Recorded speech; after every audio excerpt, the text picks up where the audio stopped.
Boa tarde a vocês que estão acompanhando aí a transmissão pelo canal da igreja. Que alegria, né? Estarmos aqui, continuarmos aqui nesse dia especial de 10 horas de oração, de comunhão com Deus. Esse programa da igreja, para mim, sempre foi muito abençoado, né? É uma alegria participar dos 10 dias e das 10 horas. Para vocês terem uma ideia, por exemplo, a igreja que eu frequento lá em Tatuí, nós estamos nos reunindo ali 5:30 da manhã. E um bom número de pessoas comparece. Vai lá, a gente faz oração, reflexão naquela apostila e depois a gente vai para o trabalho. É muito bom. Na CPB também, todos os dias tem ali um momento da reflexão, da oração. E é bonito ver como esse projeto se espalha, né, pela igreja. Muito bem, me pediram para falar agora à tarde sobre a identidade adventista. Deixa eu registrar mais um motivo de alegria, né? O casal Fontes ali também, que eu reencontrei, enquanto o Felipe falava aqui das igrejas do Apocalipse, da Turquia, né? A gente com certeza passou um filmezinho na cabeça de vocês, porque na minha também passou. Ano passado a gente teve a alegria, né, de guiar um grupo de, acho que umas 70 pessoas, mais ou menos, né?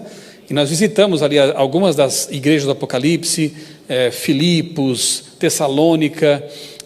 Foi uma bênção, né? Fizemos trabalho missionário em Atenas, né? Tinha lá um monte de livros acumulados em caixas ainda, são poucos irmãos. Pastor, passa para cá. E aí fomos entregar livros lá em Atenas, né? Nos semáforos. Vocês pensam que é como aqui? Aqui as pessoas, com sorriso, obrigado. Lá não é tão fácil não, né, irmãos? Não foi... Alguns gregos ali, não. Mas alguns aceitaram também, né? De bom grado. Então, foi uma alegria, é um prazer revê-los aqui, né? E, por sinal, já adianto aqui que nós estamos levando este ano, em julho, um grupo lá para a Associação Geral, e dali para diante vamos ver os lugares históricos da igreja ali. Battle Creek, Universidade de Andrews, vai ser uma excursão criacionista e história da igreja. Vamos passar também na Arca de Noé, a réplica da Arca de Noé lá no Kentucky. Depois vamos para a casa de Guilherme Miller. Vai ser algo assim realmente bem inspirador. E fica a dica, faltam só 4 vagas, tá? Depois, se quiser a gente conversa. Eu fui convidado para ser de novo o orador ali, né, o guia histórico, tá? Não é a gente que está organizando, é uma agência e eu estou como guia lá. Vai ser em julho. Que dia termina a conferência geral lá, Felipe? A gente vai fazer a partir do último sábado. 12 de julho para frente. 15 dias a partir de 12 de julho. Tá? E em janeiro do ano que vem, o tão sonhado Israel. Porque a gente queria ter feito Israel primeiro, não deu por causa da guerra, né? E aí invertemos, porque a cronologia seria Israel, depois Turquia e Grécia, que é o desdobramento do cristianismo, e depois adventismo, né? História nos Estados Unidos, e algumas viagens a gente faz aqui para o sul do Brasil, Gaspar Alto, Brusque, que é como a mensagem veio para cá. Tinha uma sequência toda programada. A guerra deu uma subvertida aí, né? Mas a gente quer fazer então em janeiro, entendemos que as coisas estão se ajustando e espero que estejam melhores ainda, né, na ocasião. Então é isso, fiquem atentos aí nas redes sociais, a gente está divulgando de vez em quando, né? Posso deixar depois com o pastor também aqui os contatos, enfim, mas vale a pena. Realmente, ler a Bíblia depois disso é bem diferente, né? É uma experiência bem diferente. Identidade adventista. O que quer dizer isso? Deixa eu só voltar aqui. Eu estava pensando essa semana bastante sobre esse assunto, né? O que quer dizer identidade? Qual a importância disso? Qual o significado? Pensei o seguinte: identidade depende de algumas coisas para você ter uma identidade, né? História.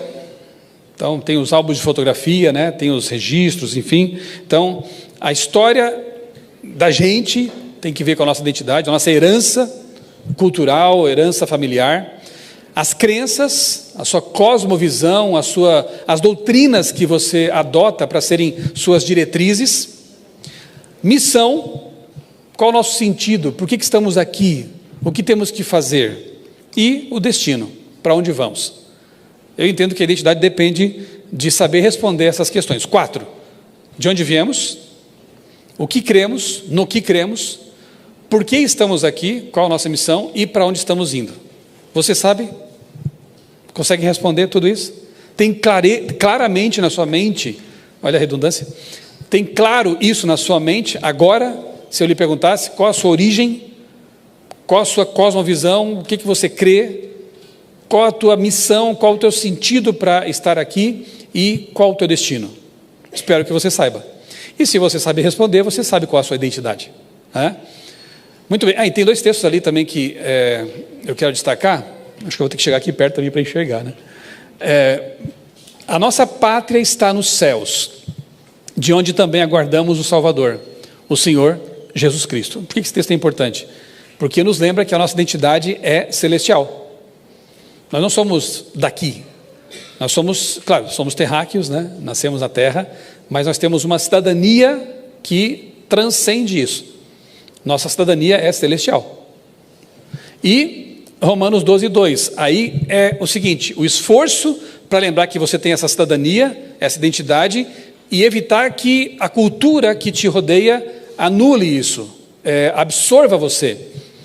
Não vivam conforme os padrões deste mundo, mas deixem que Deus os transforme pela renovação da mente, para que possam experimentar qual seja a boa, agradável e perfeita vontade de Deus. Eu gosto de usar esse texto quando eu falo sobre mídia, por exemplo, sobre cultura, né?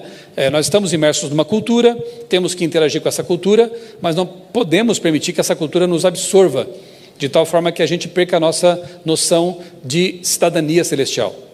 Então, vamos adiante com esses textos aí como baliza. Esse livro aí eu comprei na Faama, 2 semanas atrás. Felipe estava lá, a gente estava lá, não sei se mais alguém aqui participou, foi um simpósio teológico da divisão sul-americana. Esse é um livro publicado pela nossa editora co-irmã, né, lá da Argentina, a ACES, publicado ano passado, é recente. Portanto, é um material acadêmico que expressa as preocupações da igreja mundial com temas ligados à nossa identidade adventista. O adventismo frente aos seus desafios teológicos contemporâneos. Publicado naturalmente em espanhol. Eu trouxe aqui só para você, vou compartilhar com vocês alguns títulos de capítulos, para vocês terem uma ideia daquilo que tem preocupado a igreja, daquilo que tem ameaçado a nossa identidade. Então, primeiro aqui, capítulo 1. A identidade do movimento adventista. Quem somos como comunidade de fé? 2. Interpretar as Escrituras, a necessidade e a importância da hermenêutica bíblica. Pode parecer uma coisa, para que isso aí? Mas tem muitas hermenêuticas estranhas, muitas formas de interpretar a Bíblia estranhas, tentando se intrometer, né? Tentando passar por baixo da porta da igreja. Compreender o solo Escritura, um enfoque construtivo para a igreja atual. Razões para crer na autoridade da Bíblia. Será que a Bíblia, para nós, continua sendo autoritativa? Continua sendo nossa suprema regra de fé e prática? Ou é um livro que eu posso relativizar e adotar aquilo que me interessa? Aquela coisa de, isso aqui não é tão inspirado, né? Isso aqui vale, né? Quem é que determina isso? É o leitor? É o autor? É Deus?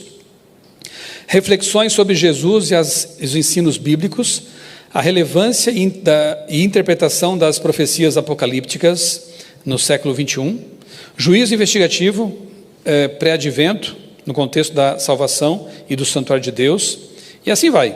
Temas assim bem interessantes. A busca de equilíbrio, o adventismo frente à perfeição cristã e o perfeccionismo.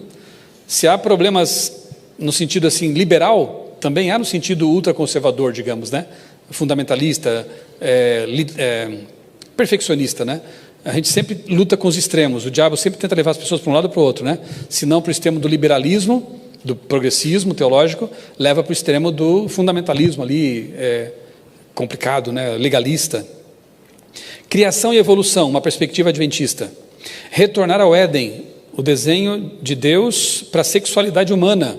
Isso não é um problema também atual? A comunidade LGBTQ+, e a igreja, uma perspectiva bíblica. O pastor Mark Finley escreveu esse artigo. Revelação, inspiração e autoridade divinas, a experiência, visão e escritos de Ellen White, enfim, é por aí. Então você tem uma ideia, né, das preocupações teológicas atuais que ameaçam nossa identidade como cristãos adventistas. E com isso em mente eu vou prosseguir aqui. Quero convidar vocês a abrirem a Bíblia em Apocalipse capítulo 10. Apocalipse 10, versos 1 a 10. Esse é um capítulo fantástico. Eu disse de manhã, repito aqui, que o capítulo 10, ele descreve o nascimento de um movimento profético. O capítulo 11, que eu explorei de manhã, ele fala da reação de Satanás para tentar minar o poder dessa pregação, desse movimento do capítulo 10. E aí depois vem o 12, o 13, o 14, o 14 culmina com a mensagem que esse povo do 10 tem que pregar no mundo. Nós vamos chegar lá também, tá? Então, o capítulo 10, ele é a história. É uma profecia, obviamente, mas ele conta a história de um fenômeno, de um movimento interessante. Quero ver se você percebe isso na leitura. Vi outro anjo forte descendo do céu, envolto em nuvem, com um arco-íris por cima da sua cabeça. O rosto dele era como o sol, e as pernas como colunas de fogo. O anjo tinha na mão um livrinho aberto, pôs o pé direito sobre o mar e o pé esquerdo sobre a terra. Aqui alguns entendem como sendo um movimento intercontinental, né? Mar e terra, enfim. E gritou com voz forte, como ruge um leão. Quando ele gritou, os 7 trovões fizeram soar as suas próprias vozes. Logo que os 7 trovões falaram, eu ia escrever, mas ouvi uma voz do céu dizendo: guarda em segredo as coisas que os 7 trovões falaram, não escreva nada. Então, o anjo que eu vi, em pé sobre o mar e sobre a terra, levantou a mão direita para o céu e jurou por aquele que vive para todo sempre, o mesmo que criou o céu, a terra, o mar e tudo que neles há, dizendo: já não haverá demora. Mas os dias da voz do 7º anjo, quando ele estiver para tocar a trombeta, então se cumprirá o mistério de Deus, como ele anunciou aos seus servos, os profetas. A voz que ouvi, vinda do céu, estava de novo falando comigo e dizendo: vá, pegue o livro que se acha aberto na mão do anjo que está em pé sobre o mar e sobre a terra. Então fui ao anjo pedindo-lhe que me desse o livrinho. Ele então me falou: pegue o livrinho e devore-o. No estômago será amargo, mas na boca será doce como mel. Peguei o livrinho da mão do anjo e o devorei. Na minha boca era doce como mel, quando porém o comi, o meu estômago ficou amargo. Olha para cá, resista à tentação de ler o verso 11. Não leia, nós vamos ler depois todos juntos. Olha para cá, tapa aí. Alguns não resistiram, eu vi que estava assim olhando. Porque o 11, ele vai trazer luz a uma situação que a gente vai descrever agora aqui. João, representando um povo, ele vê um anjo com um livrinho pequeno, um pequeno rolo aberto. Na Bíblia, somente um livro é mencionado como estando fechado, por um tempo. Você lembra qual é? Qual foi o livro que foi dito assim para o autor? Feche, cele as palavras deste livro. Daniel. Se esse aí está aberto é porque estava fechado antes. Então, e é um pequeno livro, Daniel tem 12 capítulos. De fato, a gente só entende como sendo realmente Daniel. Então o anjo tinha lá o livro de Daniel na mão, e João recebe uma ordem estranha: pega e devora. Como é que se devora um livro? Estudando, né? Até hoje a gente fala isso, né? Eu sou um devorador de livros. Eu devorei aquele livro, eu entendi a mensagem, eu li, eu estudei, né? Então João, ele recebe a ordem de devorar o livrinho que estava aberto, Daniel. Ele estuda, né? Ele representa um movimento, não esqueça disso, né? Ele estuda, ele devora, ele entende, ele assimila, e aí a mensagem torna doce na boca. Que maravilha poder falar daquilo. Mas depois que passa por uma certa experiência ali, a gente vê que há um desapontamento. No estômago, quando realmente foi digerida a mensagem, ele se torna amargo. Se torna amargo. É difícil não entender esse capítulo como sendo uma descrição do movimento milerita adventista. A experiência do grande desapontamento. Por quê? Porque os mileritas devoraram Daniel. E, de fato, a profecia lá de Daniel, ela permaneceu selada até o tempo do fim. Está escrito isso. O tempo do fim é quase 1800 já. 1798.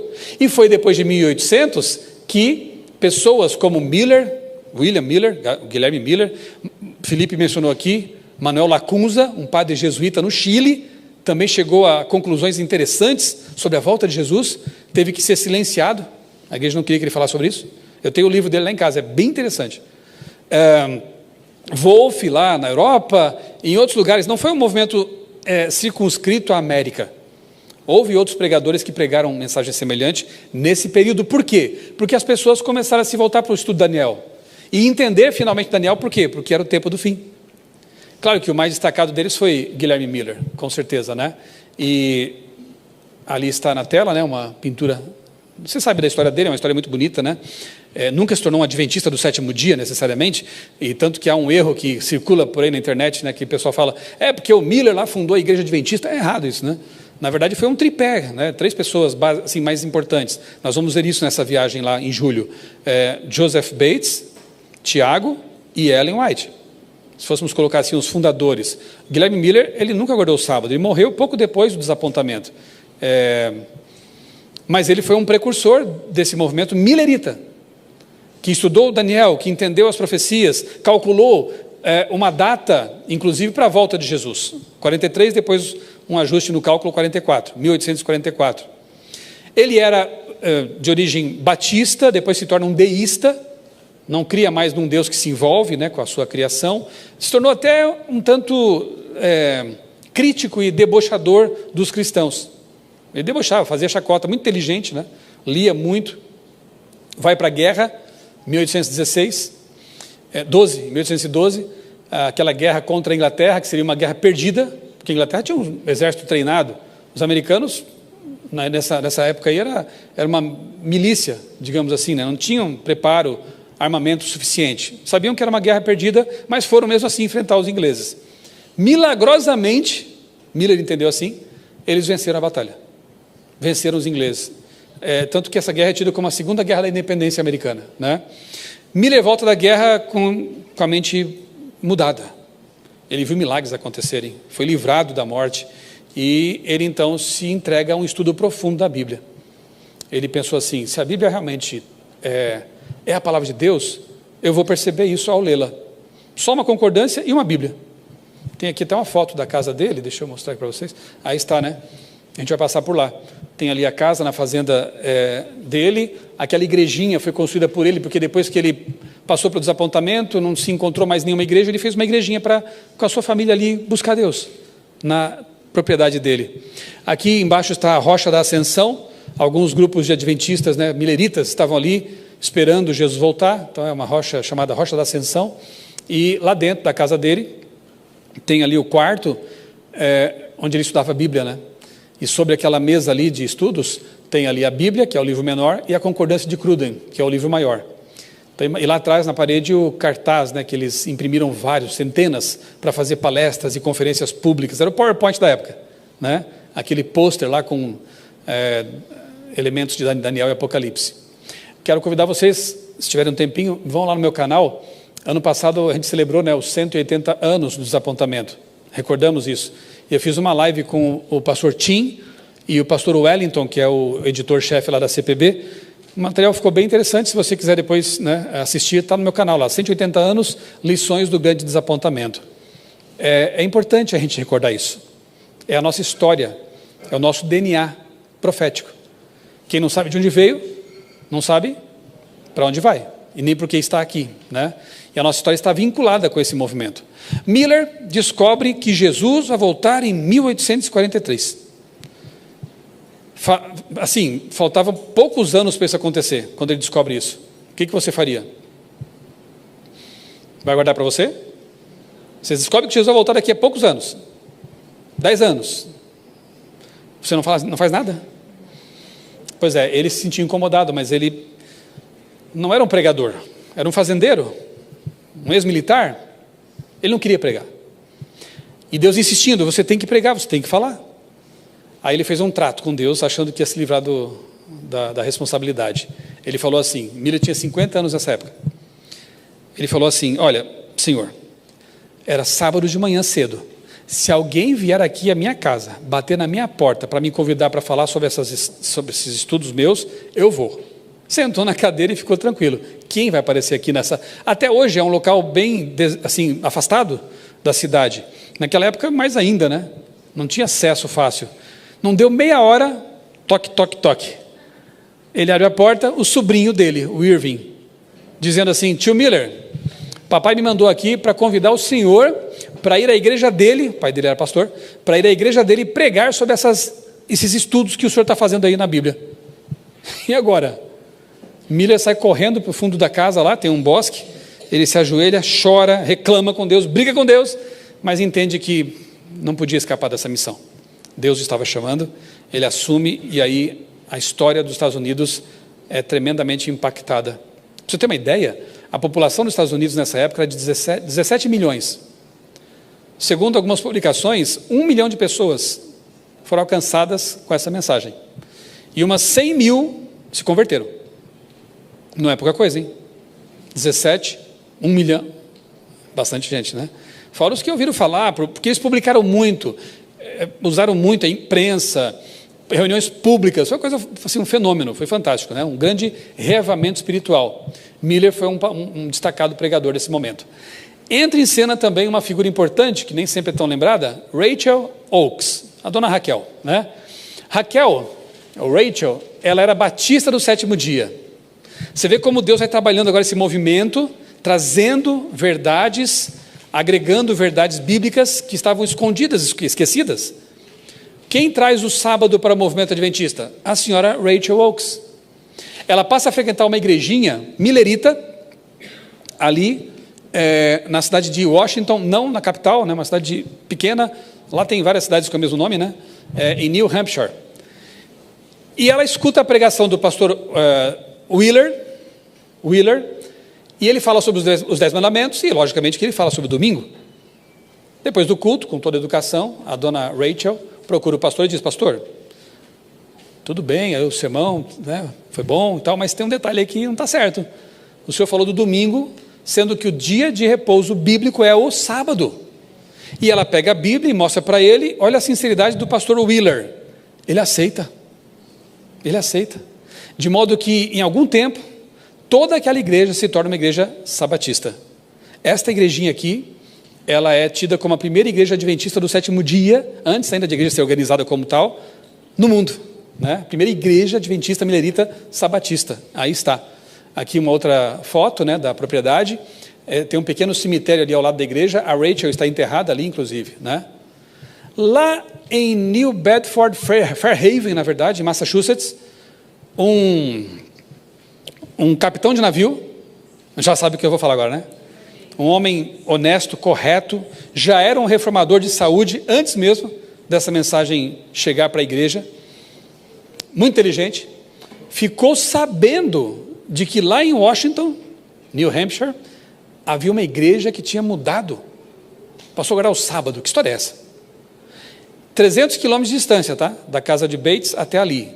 Ele pega um avião, não tinha avião, ele chama o Uber, não tinha Uber, não tinha nem carro, ele foi de carroça, cavalo, a pé. Eu quero que você perceba a sinceridade e o desejo de saber da verdade. Ele vai a pé, a cavalo, sei lá, 300 quilômetros, sem as boas estradas de hoje. Chega lá, passa um tempo ali com o pastor Wheeler, com a Rachel, estudando a Bíblia com eles, e volta para Fairhaven. Ele tem até aquela cena muito legal, né, que ele está ali em New Bedford, tinha uma pontezinha que liga New Bedford a Fairhaven. Hoje não tem mais a ponte, mas tem ali um estreito ali que você pode ver o local. Ele está cruzando a ponte com essa verdade assim, queimando no peito dele, na mente, e passa um jovem e pergunta: Capitão Bates, quais são as novas? Ele era um homem bem informado, viajava pelo mundo, então ele trazia as informações, né, para as pessoas. Era um jornal vivo. Capitão Bates, quais são as novas? Bates para e diz assim: as novas são que o sábado é o dia do Senhor. E aí, depois esse jovem estuda a Bíblia com ele e se torna o primeiro converso do Capitão Bates. É muito bonita essa história, né? Bem, Joseph Bates, antes que Tiago e Ellen White ainda assim compreendessem a mensagem do sábado, ele já estava guardando o sábado. Ele recebe um sonho. Deus dá a Bates um sonho, dizendo assim: vá a Battle Creek pregar sobre isso. Só que agora muda de figura, tá? Aqui está a casa do Bates, hoje é um museu, vale a pena visitar. A gente também já passou com um grupo por lá, é bem legal. E uma casa construída em 1742. Atrás dessa casa tem um pedaço de um muro que é do tempo dos pais peregrinos, lá nos Estados Unidos. É uma história pura, né? Bem, então Deus fala assim: vá para Battle Creek. Só que Battle Creek são 1.500 quilômetros de distância dali. Agora ele pegou um avião, né? Não tinha. De novo ele preparou a carroça e foi. 1.500 quilômetros. Para eu vir de São Paulo para cá, são 1.000 quilômetros. A gente faz em 1 hora e pouquinho de avião. Agora imagine se eu viesse de carroça. Eu tinha que sair de casa uma semana antes, mais, né? Acho que mais. Para estar aqui com vocês e pregar aqui. Né?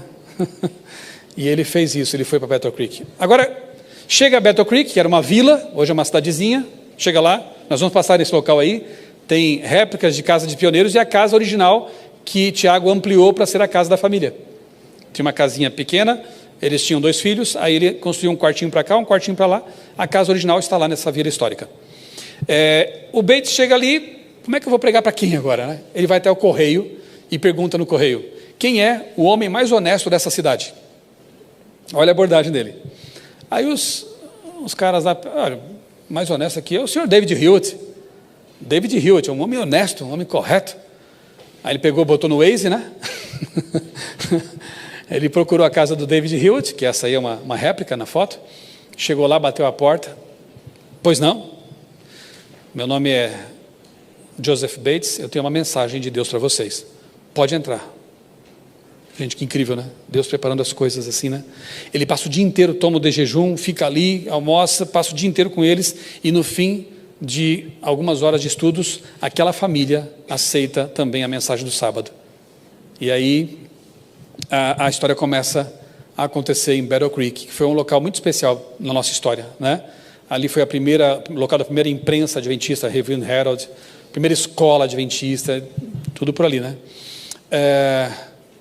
Alguns anos depois, uns 20 anos depois, a igreja está reunida, seus líderes, numa assembleia, para decidir uma coisa parece tão simples, mas que era importante naquele momento. A organização da igreja e um nome para essa igreja. Não tinha nome ainda. Eram os mileritas, ou então os sabatistas, adventistas sabatistas, né? E aí começam ali a dar sugestões e orar a respeito. De repente uma pessoa levanta a mão, porque alguém falou assim, que tal a igreja de Deus? Todo mundo é igreja de Deus, é muito genérico, né? Que tal isso, que tal aquilo?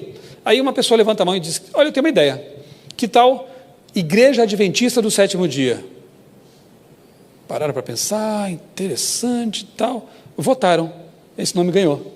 Depois Ellen White ainda vai dizer que realmente era da vontade de Deus, que é um nome muito expressivo, né? Sabe quem deu esse nome?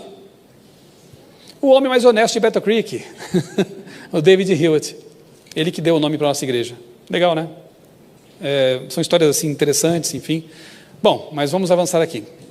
Aí está o pôster, né? Gente, entendam que os mileritas não cometeram um erro maior do que os discípulos quando imaginaram que as profecias previam que Jesus viria como rei no ano 31. Não foi a primeira vez que aconteceu um desapontamento decorrente de má compreensão da palavra. E curiosamente, nos 2 casos, teve que ver com Daniel. Porque Daniel dizia lá, no meio da semana profética, o Messias, o príncipe, será cortado, morto. Não estava lá? Daniel 9? E a mesma profecia, Daniel também falava sobre a morte do Messias, leva até 1844, foi estudando essa profecia que Miller teve esse entendimento. Então, na cruz, houve um tremendo desapontamento. Os cristãos que esperavam que o Messias fosse expulsar os romanos, aquele Messias que dava pão de graça, peixe de graça, que fazia milagres, agora estava morto na cruz. A maioria debandou. Um punhado de pessoas ficou ali clamando a Deus por entendimento, chorando, derramando o coração, e o entendimento veio. Eles entenderam, eles viram Jesus ressuscitado, e com esse punhadinho de gente sincera, Deus cria um movimento que ganhou o mundo, chamado de cristianismo. O cristianismo nasceu de um desapontamento da cruz. Comparando, o adventismo também passa por isso. Eles entenderam mal as profecias, sim, interpretaram de forma equivocada, porque achavam que o santuário era a terra, e se Jesus vinha purificar o santuário, ia purificar a terra com fogo, era a volta de Jesus. Eles não tinham ainda noção da doutrina do santuário que nós temos. Multidões resolveram ficar com eles, porque vai que Jesus volta mesmo, né? Quero estar preparado aí com eles. Quando não aconteceu, cadê as multidões? Muitos passaram a debochar dos adventistas, muitos perderam a fé, outros voltaram para suas igrejas, mas um punhadinho de gente permaneceu firme ali, clamando a Deus por respostas. Ellen, Tiago, José Bates, John Andrews, Hiram Edson, vários desses que a gente conhece, né, os nomes pioneiros, né? estavam ali orando a Deus, pedindo compreensão, e ela veio. Você lembra da história de Hiram Edson, né? No milharal ali, caminhando, semelhante ao Cleopas e o seu amigo lá, ou a sua esposa, não sabemos quem é, o outro discípulo, que tiveram entendimento no caminho para Emaús. Hiram Edson e seu amigo Crozier, caminhando pelo milharal, Edson teve esse entendimento, né?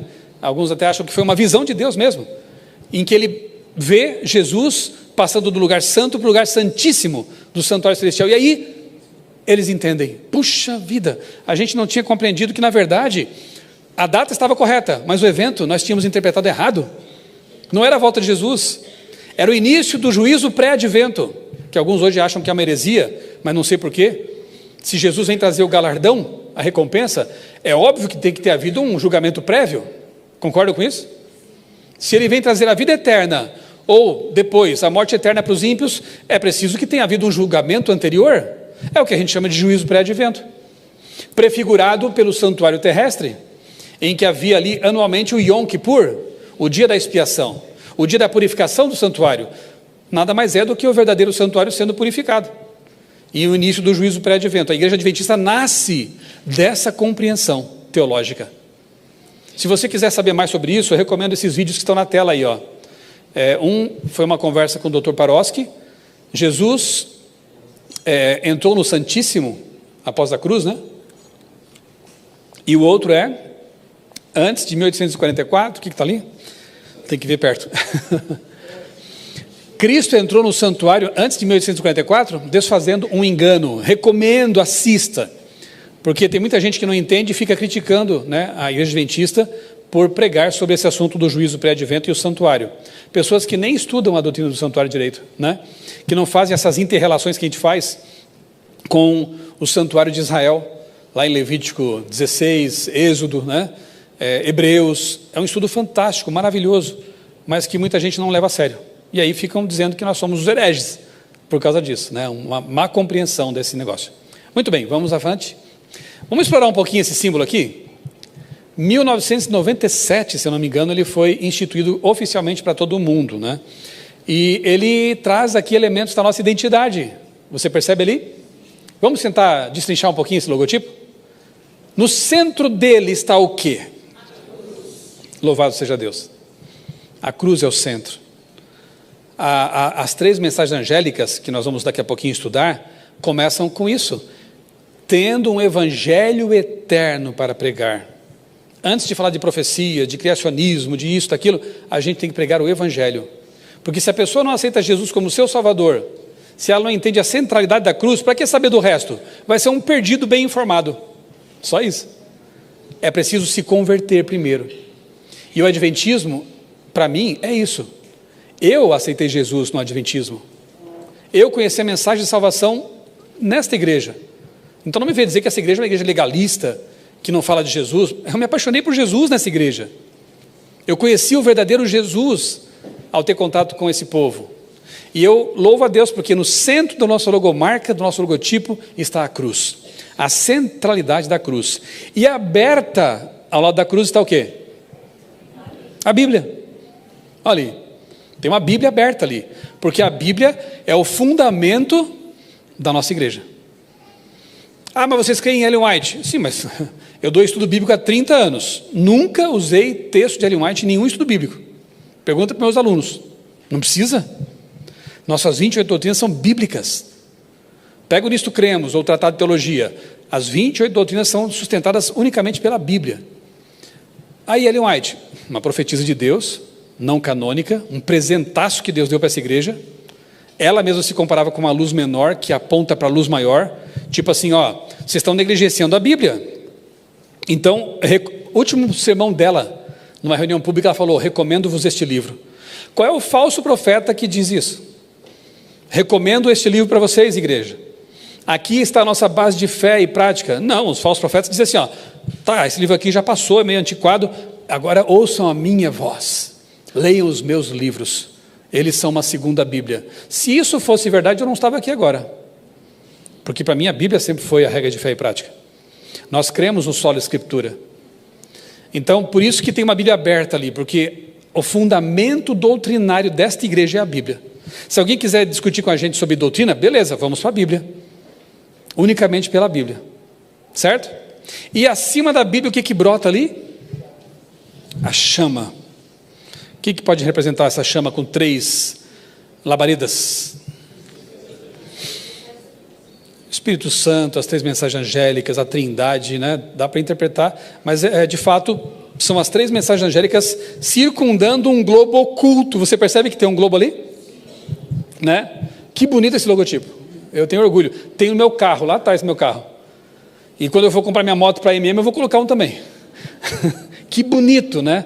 Ele expressa, assim como o nosso nome denominacional, esse logotipo também expressa a nossa fé. Nosso desejo é que, fundamentados na palavra, tendo Jesus como centro, a mensagem dos 3 anjos circundem o planeta e Jesus volte logo. Amém. E elas apontam para cima, que é o nosso destino. Está aí. Eu podia parar por aqui, porque é um resumão pictográfico da nossa identidade como adventistas do 7º dia, mas eu não vou parar por aqui não. Vamos lá. Nossa identidade. Deixa eu ler com vocês aqui, ó.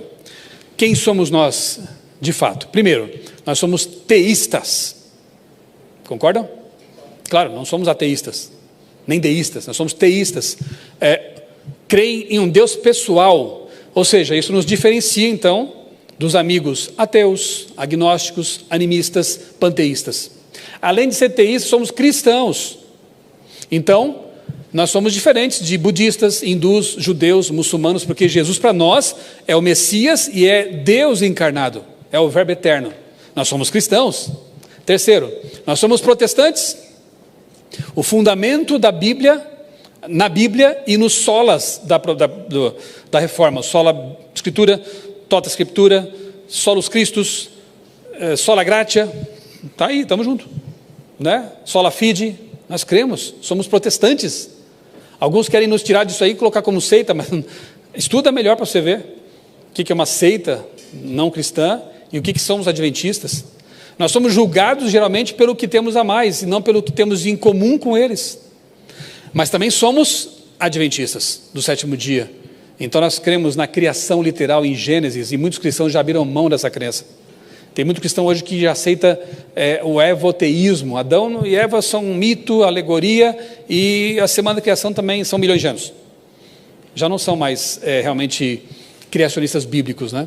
O livro que eu mencionei lá da editora argentina, da Assis, na página 9, traz o seguinte: olhamos para trás para compreender nossa origem, centrando nossa teologia no evento da cruz, e olhamos para frente desejando a segunda vinda de Jesus e o estabelecimento de seu reino, caracterizado pela vida eterna, a alegria, paz e segurança.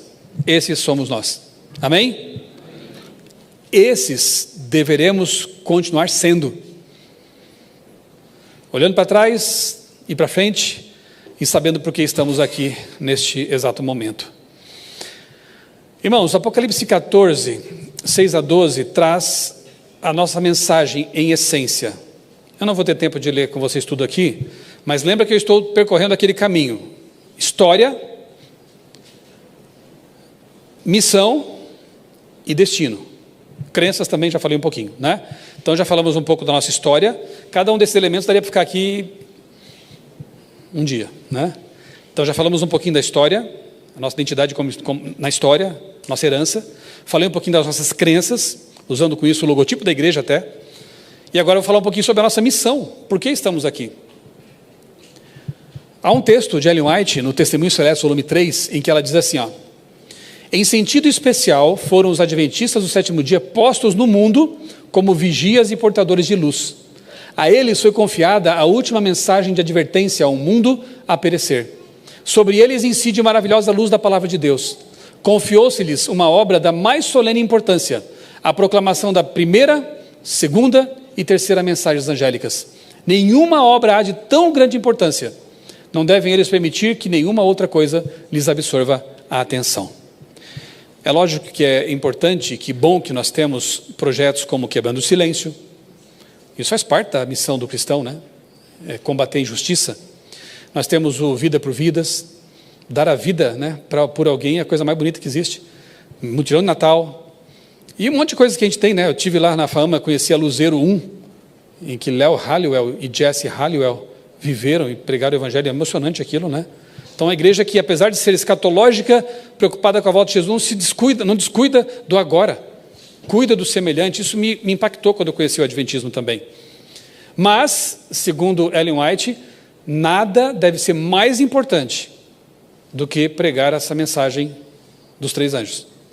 Se nossos hospitais, nossas escolas, tem uma linda aqui do lado, nossas clínicas, nossas editoras, não estiverem fazendo isso, estão sendo escolas, clínicas e editoras a mais no mundo, só. Se a comportagem não for para pregar o evangelho, é só vender livro. Entendeu? Nada há de mais importante do que pregar essa mensagem que outros não estão pregando. Quantas igrejas hoje falam sobre o juízo de Deus?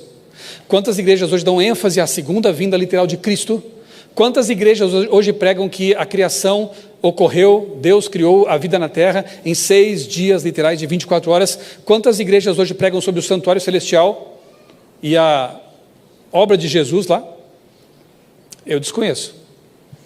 Nós sabemos o que estão pregando por aí, né? A graça barata, a hipergraça, prosperidade, como o Felipe falou aqui, tentou ser um pouco polido, porque tem coisas que a gente fica um tanto indignado mesmo de ver, o que estão fazendo com o evangelicalismo. E como eu falei de manhã, tem muita gente desnorteada, tentando buscar uma tábua de salvação, porque não consegue mais ver um evangelicalismo, um protestantismo sério. E eu tentei enfatizar de manhã, mas acho que eu não dei tanta ênfase, mas cadê os adventistas? Para dizer, gente, tem um caminho, está na palavra, vamos estudar a palavra, vamos fazer alguma coisa para essas pessoas. Eles querem, eles estão sedentos, como disse Jesus, ovelhas que não têm pastor. Cadê o povo de Deus, que devia estar brilhando mais, né? Então vamos lá, recapitulando. Primeira mensagem angélica. É a parte do anúncio. Você percebeu que as 3 mensagens têm um componente que é um anúncio e um outro que é uma denúncia? Tem o anúncio de alguma coisa e a denúncia de Babilônia, da queda de Babilônia. Na parte do anúncio, nós temos ali o aspecto da graça, o evangelho eterno. Tudo começa pela graça, obviamente. Não pode falar de mais nada antes de falar da graça, de Jesus, da salvação. Aí nós vemos que é uma abrangência mundial, para pregar a todos que habitam sobre a terra, a cada nação, tribo, língua e povo. Nenhum pode ser excluído, todas as tribos têm que ser alcançadas. E a igreja tem essa pregação multifacetada, eu louvo a Deus por isso, né? Que a gente procura alcançar várias tribos, não só as tribos silvícolas, mas também tribos urbanas, há muitas, né? Temor a Deus, temei a Deus e dá-lhe glória, respeitem a Deus, voltem-se para Deus. Qual Deus? O que fez os céus, a terra, o mar e as fontes das águas. Esse é o Deus que tem que ser adorado. Fala do juízo, fala do santuário celestial, menciona ali o sábado de forma intertextual, porque diz assim, adorem aquele que fez o céu, a terra, o mar e as fontes das águas. Essa frase, ela é copiada por João de um outro texto. Está onde? Êxodo 20, 8 a 11. Ele pega ali a frase tem que ver com o sábado e cola aqui no Apocalipse. Ou seja, adorem ao Deus Criador, que estabeleceu o sábado como memorial dessa criação. E de alguma forma também cita ali o dilúvio, porque ele coloca ali as fontes das águas. Fontes das águas você encontra lá em Gênesis, quando narra o dilúvio. As fontes do abismo, as fontes das águas se romperam e a terra inundou. Tem algum recado importante aí para a humanidade, né? Vamos ver algumas coisas? Um tempo atrás eu fiz uma experiência. Depois eu conto a experiência. Deixa eu citar isso aqui primeiro. Criacionismo. Esse é um livro escrito por um estudioso, né? Mark Noll. Os Criacionistas. Na verdade, o autor é Ronald Numbers. E ele fala o seguinte nesse livro, que o criacionismo espalhou-se rapidamente durante o século XX, desde seu humilde começo nos escritos de Ellen White. Mark Noll também afirma que o criacionismo moderno emergiu dos esforços dos adventistas do sétimo dia. Historiadores conseguem identificar o DNA do criacionismo onde? No adventismo. O criacionismo moderno. Nos escritos de Ellen White. Não podemos perder essa bandeira.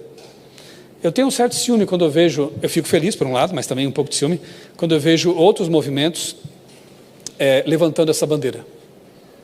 Que bom, tá bom, mas não estou falando sobre o sábado. Não estou indo até as últimas consequências, porque eles não podem fazer isso. Muitos desses que dizem defender, né, o teísmo, a Bíblia, também não creem mais na criação literal ali em Gênesis. Alguns estão achando que o dilúvio não foi mais um dilúvio global, mas um dilúvio localizado. Estão relativizando o relato da Bíblia. E aí, vamos deixar? Vamos perder essa bandeira? Não, não podemos perder. Temos que continuar empunhando essa bandeira. E historiadores estão dizendo o seguinte, olha, começou com vocês, não vai terminar com a gente? Esse é um livro bem interessante, da editora católica Paulus.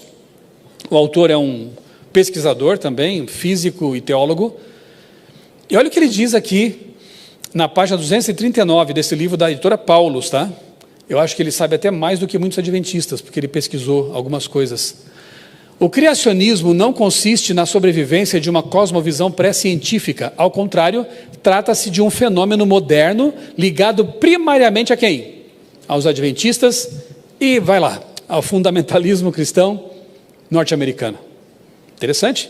Ele diz mais, no mesmo livro. Olha que legal, quero saber se você sabia disso. A história do criacionismo no Brasil está fortemente vinculada à Igreja Adventista do Sétimo Dia. A primeira obra brasileira que tratou do criacionismo foi publicada em 1919. Seu autor, Guilherme Stein Jr. 1919. Foi o primeiro adventista brasileiro, na verdade o primeiro adventista batizado no Brasil, né? Ele trocou um pouquinho aqui as informações. O primeiro adventista convertido foi o Guilherme Bels, né? Lá em Santa Catarina, mas o primeiro batizado no Brasil foi o Guilherme Stein. Você sabia disso? Que o Guilherme Stein Jr. foi pioneiro no criacionismo no Brasil, eu digo mais, no mundo. Porque o primeiro livro, assim, tratando de criacionismo do ponto de vista científico mesmo, foi publicado em 1923 pelo George MacReady Price. Em 1919, o Guilherme Stein já tinha publicado um que trata dessas questões. O livro O Sábado. Você sabia disso? O autor do livro sabe. E é católico. Então, está vendo? É a nossa identidade. Nós somos pioneiros também no criacionismo, no mundo e no Brasil. Não podemos perder essa bandeira, gente. Temos que continuar defendendo essa bandeira. Olha aí, ali é o prédio do Geoscience, Instituto de Pesquisas em Geociências, estabelecido na década de 50 em Loma Linda, lá na Califórnia, na nossa faculdade. O mesmo autor diz o seguinte, ó, uma das denominações mais importantes no desenvolvimento do criacionismo foi, e ainda é, a Igreja Adventista do Sétimo Dia, enfatizando a leitura literal da Bíblia, base para sua afirmação de que o sábado seria o verdadeiro dia de repouso ordenado por Deus.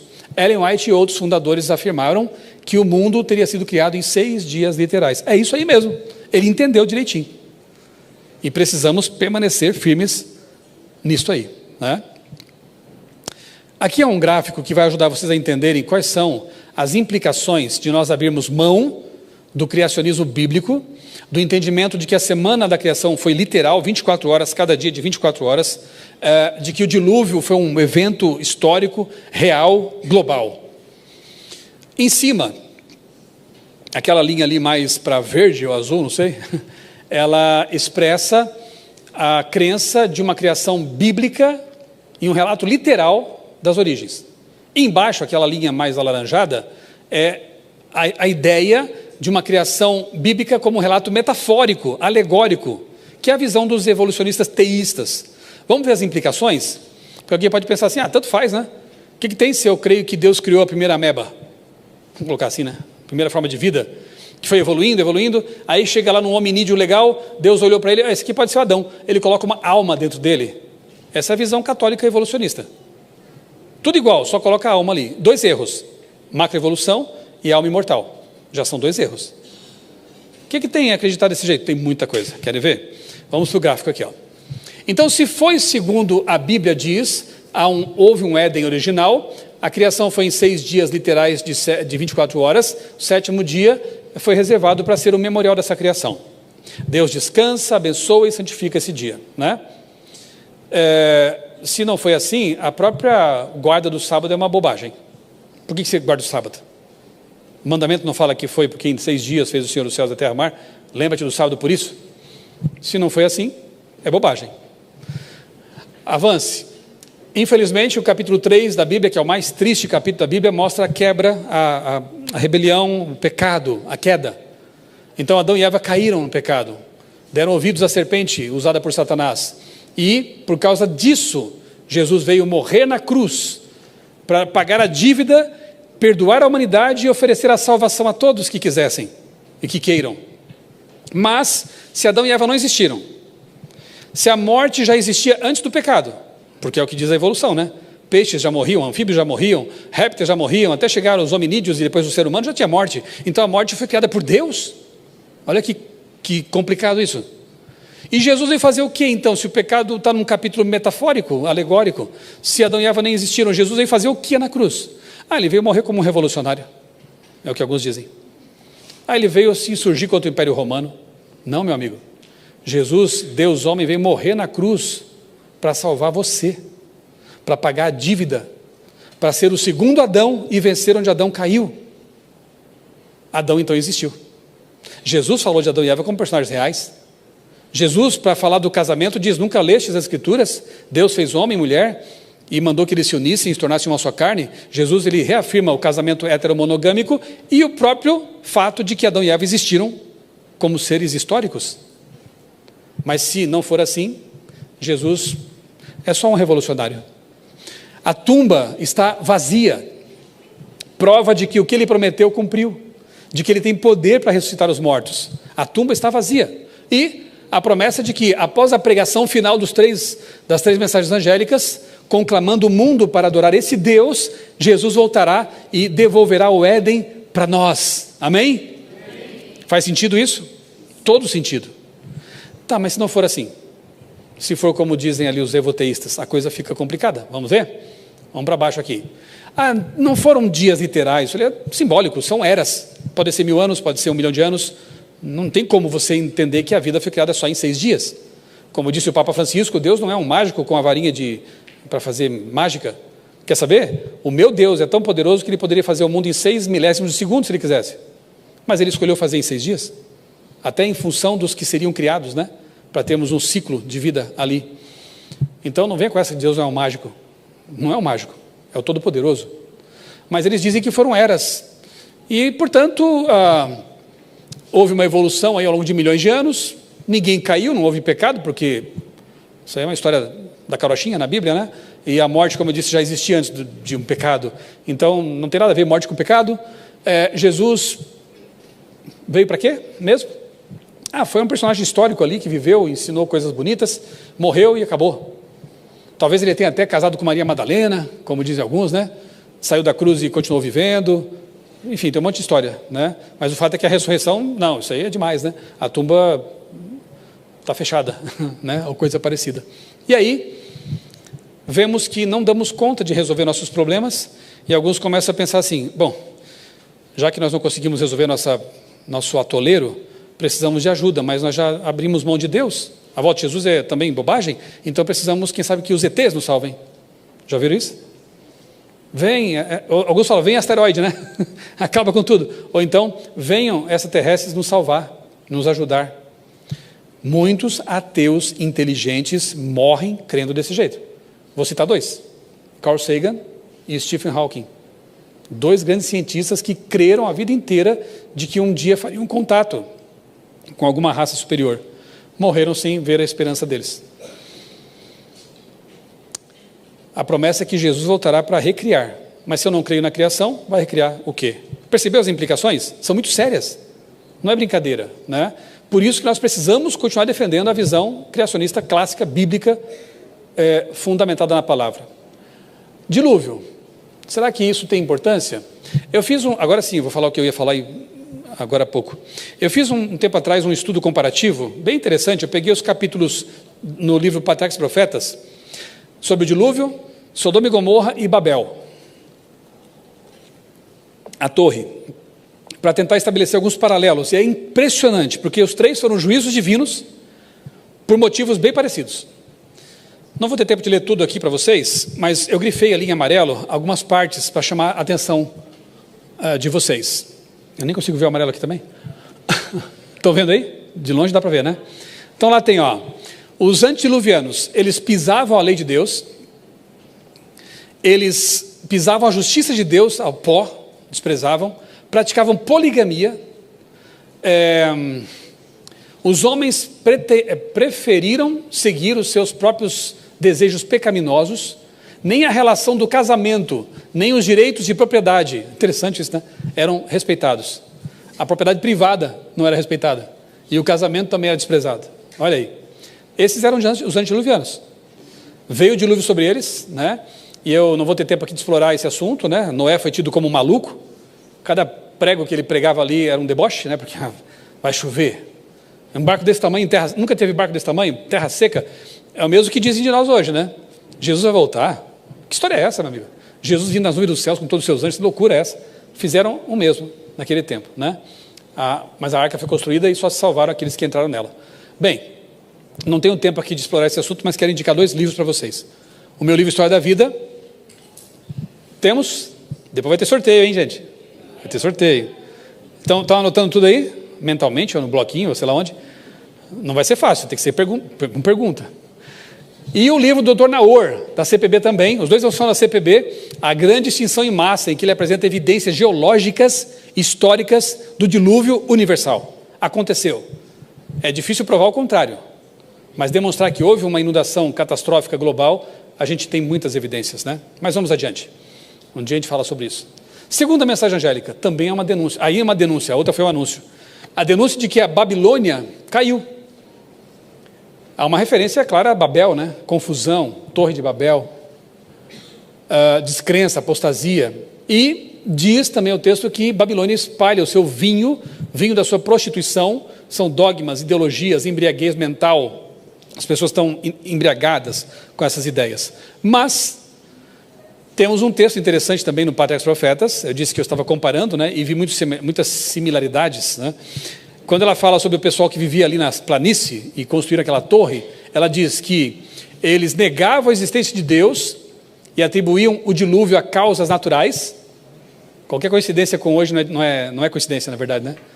Causas naturais, né? Rebelião contra aquele ser, contra Deus. Exaltavam ainda mais o orgulho dos que projetaram a torre e desviavam de Deus a mente dos jovens, das futuras gerações. Já naquele tempo, eles sabiam que se eles desviassem os jovens, eles acabavam com aquela sociedade. Hoje não é diferente, hein? Por isso que a nossa igreja está preocupada com as novas gerações, né? E tem que estar mesmo. Então vejam, as táticas diabólicas eram as mesmas. Aconteceu mesmo esse negócio aí de Torre de Babel? Olha, tem umas evidências bem interessantes aqui. Quando um povoado fundava novas civilizações, erguer uma torre era um procedimento padrão. Além de funções religiosas, a construção servia para se escapar de novas inundações. O Dr. Rodrigo Silva explicou isso numa entrevista que ele concedeu à revista Isto É, em 2011. Olha que interessante. As torres, ou zigurates, eram feitas para adorar deuses, mas também para escapar de possíveis futuras novas inundações. Desprezar a palavra de Deus, porque Deus falou o quê? Olha para o arco. Não vai ter mais dilúvio. O fim vai ser diferente, mas dilúvio não vai ter mais. Eles não acreditaram. Vamos dar um jeito, salvação pelas obras, né? Um tablete de argila, com escrita cuneiforme, descoberto em 1872, está ali a foto. O seu coração se tornou mau, diz o tablete. Babilônia submeteu os pequenos e os grandes. Ele, uma divindade, confundiu seus idiomas. O seu lugar forte, que por muitos dias eles edificaram, numa só noite trouxe abaixo. Um relato extra-bíblico falando da confusão das línguas. Isso é incrível. Num tablete em cuneiforme. Se você não crê na Bíblia, você tem evidências fora dela, né? Foram encontradas 31 ruínas de torres ou zigurates na Mesopotâmia. Mesopotâmia não tinha só uma, duas, tinha 30, mais de 30, para provar para qualquer um que eles faziam isso mesmo, né? Enfim, aconteceu. Exatamente.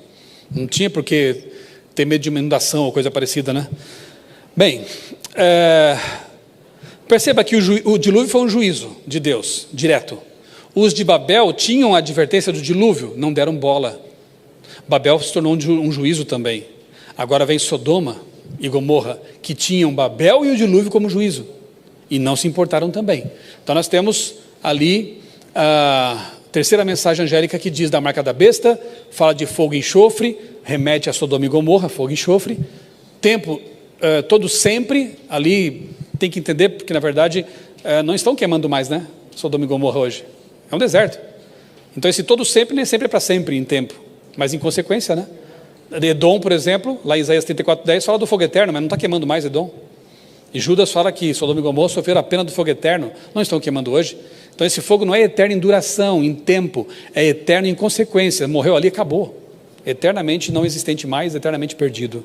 Ok? Vamos lá, Sodoma e Gomorra, de novo ao texto, né? De Patriarcas e Profetas, o capítulo que fala disso. Olha só que interessante. Eu devia ter posto uma cor mais destacada ali. Riqueza e lazer, satisfação sensual, viviam por prazer, regozijo e orgia, banquetes e bebedice. Eles tinham o exemplo do mundo antediluviano, não deram bola. Tinham o exemplo de Babel, também não deram atenção para isso. A sorte de Sodoma é um aviso solene. Para quem? Para quem hoje tem 3 avisos importantes: dilúvio, Torre de Babel, Sodoma e Gomorra. Quem? O nosso mundo, a nossa sociedade. Você percebeu como é importante falarmos dessa mensagem para o mundo? Porque o mundo tem que ser advertido. Mas vão caçoar de mim. Moisés, Noé, Moisés também, né? Mas Noé, no caso aqui específico, foi caçoado também. A mensagem dele era estranha também, mas ele não deixou de cumprir a sua missão. E ele e sua família foram salvos. Nós temos que fazer o mesmo, tá bom? Tem mais coisas aqui, mas eu vou adiantar. Caminhando aqui então para o nosso fim. Caminhando, não quer dizer que eu estou no fim. Estou caminhando para o fim. Olha aqui na tela. Aí eu fiz um cruzamento desses 3 capítulos e as coincidências que eu percebi desses 3 povos foram: transgressão da lei, injustiça social, poligamia e desejos pecaminosos, desrespeito ao casamento heteromonogâmico, evidentemente, negação da existência de Deus, rebelião contra Deus, idolatria e orgulho, desvio dos ensinos bíblicos, riquezas e divertimentos, satisfação sensual, banquetes e bebedice, desprezo à revelação, apostasia e sensualismo. Como é que está o nosso mundo hoje? Bem parecido, né? Quem vai ser o Noé de hoje? Quem serão os pregadores de hoje? Responda para você mesmo e para Deus, né? Vamos lá. A pergunta do começo, né? Qual é a sua identidade? O que envolve dizer que eu sou um adventista do 7º dia? Você sabe agora dizer de onde veio, por que está aqui, qual a sua missão e para onde você vai? Eu espero que essa plaquinha ali seja retirada da frente do seu rosto, você dê um belo sorriso e diga: eu sei porque eu estou aqui, eu sei quem eu sou, eu sei para onde eu estou indo e de onde eu sou. Resumindo tudo agora com textos bíblicos, olha que interessante isso aqui. Gênesis 1:27, criou Deus o homem, a sua imagem, a imagem de Deus o criou, homem e mulher os criou. Nossa identidade começa no fato de sermos criados à imagem de Deus. Não somos macacos pelados, não somos animais racionais evoluídos, nós somos imagem e semelhança de Deus. Foi deturpada pelo inimigo, pelo pecado? Foi, mas somos a imagem e semelhança de Deus, imagem esta que vai ser restaurada por Ele na recriação. 2 Coríntios 5:17, e assim, se alguém está em Cristo, é nova criatura, as coisas antigas já passaram, eis que se fizeram novas. A identidade cristã envolve transformação e renovação em Cristo. 3 Pedro 2:9, vós, porém, sois raça eleita, sacerdócio real, nação santa, povo de propriedade exclusiva de Deus, a fim de proclamardes as virtudes daquele que vos chamou das trevas para a sua maravilhosa luz. Os cristãos são escolhidos por Deus e têm um propósito especial. 4 Efésios 2:10, pois somos feitura dele, criados em Cristo Jesus para boas obras, as quais Deus de antemão preparou para que andássemos nelas. Somos criados para cumprir o propósito divino. 5 Colossenses 3:3, porque morrestes, e a vossa vida está oculta juntamente com Cristo em Deus. Nossa verdadeira vida e identidade estão em Cristo. E, por fim, Filipenses 3:20, pois a nossa pátria está nos céus, de onde também aguardamos o Salvador, o Senhor Jesus Cristo. A identidade cristã transcende este mundo e se fixa no céu. Ellen White, para conhecê-lo, página 261, olha que texto lindo. Que bom que é assim também, né? Cristo é nosso modelo, perfeito e santo exemplo que nos foi dado para que o seguíssemos. Jamais poderemos igualar o modelo, é óbvio, né? Podemos, porém, imitá-lo e assemelhar-nos a ele de acordo com a nossa capacidade. Nunca seremos como Jesus, o Deus, homem, perfeito, sem pecado. Não conseguiríamos igualar o modelo, mas qual é o objetivo da nossa vida? Imitá-lo. Procurar ser mais semelhantes a Jesus dia após dia. Essa é a nossa identidade. E à medida que fazemos isso, nós nos assemelhamos cada vez mais. Seremos pequenos cristos aqui dentro e lá fora, principalmente. À medida que o esposo e a esposa buscam Jesus, eles se tornam mais semelhantes, né? A identidade deles passa a ser a de Cristo e o casamento fica maravilhoso. A igreja fica maravilhosa, tudo fica diferente. Quando nós entendemos que a nossa identidade, na verdade, é a identidade de Jesus. Ser pequenos cristos. E aquele texto tão conhecido, né? Mente, caráter e personalidade. É lei, tanto da natureza intelectual como da espiritual, que pela contemplação nós nos transformamos. Pela contemplação somos transformados. Então, quanto mais você tiver contato com Jesus, lendo a Bíblia, estudando a palavra de Deus, orando, fazendo culto familiar, indo aos cultos na igreja, em comunidade, adorando a Deus, quanto mais você estiver nos ambientes em que Deus está, mais parecido com Ele você vai ser.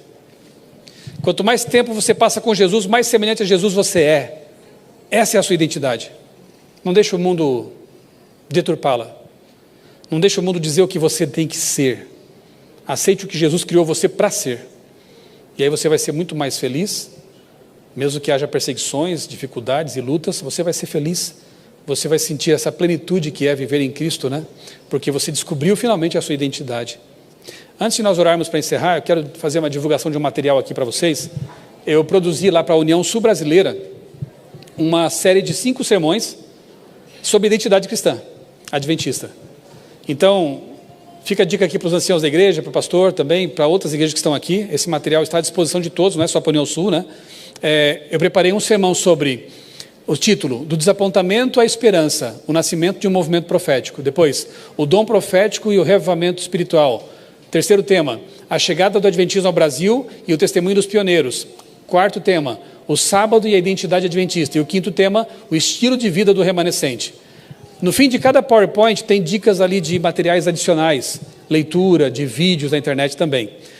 Eu coloquei, para facilitar a vida de vocês, lá no meu blog, outraleitura.com.br, um post com 5 vídeos, que eu também gravei 5 vídeos para ajudar os pregadores, né? 5 vídeos, e abaixo ali dos vídeos, nesse post ali, ó, série Identidade Adventista, vai no meu blog, põe no buscador, Identidade Adventista, você encontra esse post. Lá embaixo tem o link para você ter acesso a um drive com os 5 sermões, um sermonário, os 5 PowerPoints, tão bonitos, para cada sermão, e os 5 vídeos que eu gravei com um resumo de cada tema. Que tal? Tudo de graça. Que tal? Minha dica, faça uma série na igreja, quem sabe 5 domingos, né? 5 quartas-feiras, 5 sábados, uma série de uma semana, pequeno grupo, enfim. Vamos redescobrir nossa identidade. Vamos viver como verdadeiros servos de Deus, né? Como adventistas cristãos que nós somos. Isso faz diferença para você e vai com certeza fazer diferença para aqueles que estão no seu entorno, ao redor de você. Tá bom? Quero convidá-los a ficar em pé para nós encerrarmos esta fala. Temos mais ainda, né, pela frente, com uma oração. Oremos. Senhor Deus, nosso Pai, nosso Criador, nós te agradecemos porque neste dia estamos recebendo o alimento que vem da Tua Palavra. Te agradecemos porque agora mesmo fomos lembrados da nossa identidade, na história, nas crenças, na missão e no nosso destino. Ajuda-nos a permanecer firmes neste caminho, que ao descobrirmos quem somos, nós tenhamos paz, as coisas se harmonizem em nossa vida e sintamos o desejo de levar a outros essa paz que inunda o nosso coração e essa verdade que transformou a nossa vida. Continua, Pai, abençoando esta igreja, aqueles que estão acompanhando a transmissão, os que vão ver a gravação depois também, que saiamos todos aqui desse dia especial de 10 horas de oração, transformados e desejosos de ver o Teu rosto em breve e levar pessoas, muitas pessoas, aos pés de Cristo, para que elas estejam preparadas conosco também para estar com Ele para sempre. Dá-nos a Tua paz, um bom restante de sábado, nós oramos em nome do Senhor Jesus. Amém.